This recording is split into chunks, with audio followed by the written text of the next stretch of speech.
Assalamualaikum warahmatullahi wabarakatuh.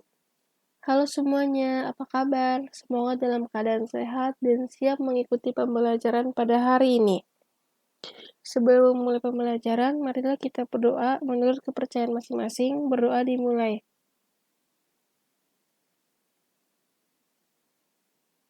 Berdoa selesai.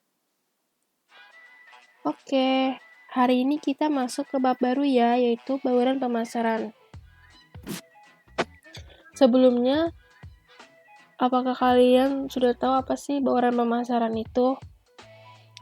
Nah, pada hari ini kita akan membahas pengertian bauran pemasaran dan unsur-unsur bauran pemasaran. Langsung kita masuk ke materinya. Nah, ini adalah hal-hal yang akan kita bahas. Ada pengertian, unsur-unsur, penerapan, dan yang penting itu adalah tugas. Yang pertama adalah pengertian. Jadi, apa sih bauran pemasaran itu? Menurut para ahli, bauran pemasaran itu merupakan unsur yang meliputi 4P. Produk, harga, tempat distribusi, dan promosi. Atau 4P itu dalam bahasa Inggrisnya product, place, price, dan promotion.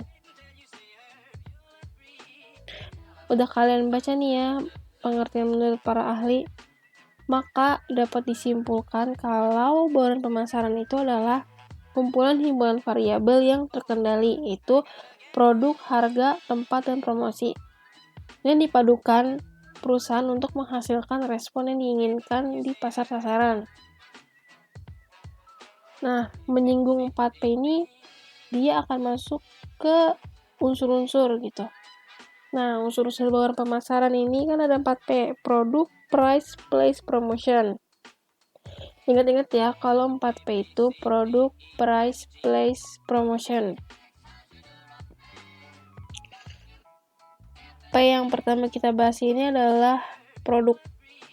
Nah, produk merupakan barang atau jasa yang bisa ditawarkan di pasar untuk mendapatkan perhatian, permintaan, pemakaian, atau konsumsi yang dapat memenuhi keinginan atau kebutuhan kita sehari-hari atau kebutuhan yang tidak terduga. Agar strategi produk dapat lebih efektif, kita harus tahu nih beberapa hal tentang strategi produk-produk ini. Yang pertama ada konsep produk dan jenis-jenis produk. Yang pertama ini konsep produk. Nah, konsep produk ini intinya kita sebagai penjual, sebagai pemasok, sebagai produsen, sebagai pelaku pasar, tahu apa sih yang diinginkan konsumen, lalu apa sih pandangan konsumennya terhadap suatu produk yang lagi dibutuhin. Sebelum kita menjual produk ini, kita sudah tahu nih kalau produk ini ternyata yang dibutuhkan masyarakat banyak gitu. Maka dengan begitu produk kita bisa memberikan manfaat kepada masyarakat yang membutuhkan atau masyarakat atau konsumen yang sedang butuh produk itu.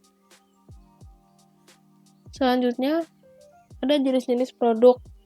Jenis-jenis produk ini digolongkan menjadi 2. Yang pertama menurut tujuan pemakaiannya dan menurut tingkat konsumsi dan nyata atau tidaknya suatu barang atau konkret tidaknya suatu barang. Yang pertama itu penggolongan menurut pemakaiannya. Ada 2 barang. Yang pertama barang konsumsi dan industri. Barang konsumsi ini meliputi yang pertama ada barang convenient. Barang convenient ini mudah dipakai, mudah dibeli di mana aja dan kapan aja. Misalkan mie instan, snack, ciki, dan lain-lain. Lalu ada barang shopping. Kalau barang shopping ini dia perlu pertimbangan secara matang untuk membelinya gitu. Misalkan beli pakaian, skincare, atau body care, dan lain-lain.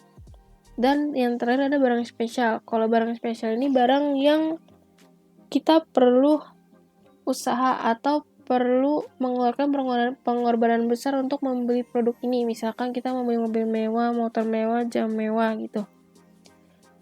Nah, yang terakhir ada barang industri. Barang industri ini barang yang dibeli untuk menghasilkan barang lain untuk menyelenggarakan suatu usaha. Misalkan kita mau beli mesin pencetak sablon, seperti itu. Pokoknya yang bisa menghasilkan usaha lagi gitu. Terus yang kedua, ada barang menurut tingkat konsumsi atau nyata atau tidaknya suatu barang. Yang pertama ada barang tahan lama. Barang tahan lama ini digunakan dalam jangka waktu tertentu. Nah, biasanya TV, kulkas. Kalau barang tahan lama ini yang barang-barang yang bukan untuk dikonsumsi gitu.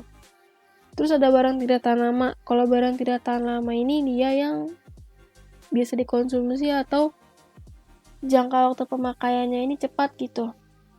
Seperti produk makanan, minuman. Nah, ada produk rumah tangga, tisu, sabun, sampo. Lalu ada jasa. Kalau jasa ini kegiatannya nggak bisa kita lihat, tapi bisa kita rasakan manfaatnya. Oke, kita bahas sampai di produk dulu. Minggu depan kita membahas harga, tempat, promosi, dan penerapannya. Oke, sekian penjelasan dari Ibu. Semoga kalian bisa paham nih dasar-dasar dari bauran pemasaran atau marketing mix. Sekian penjelasan Ibu pada hari ini. Wassalamualaikum warahmatullahi wabarakatuh.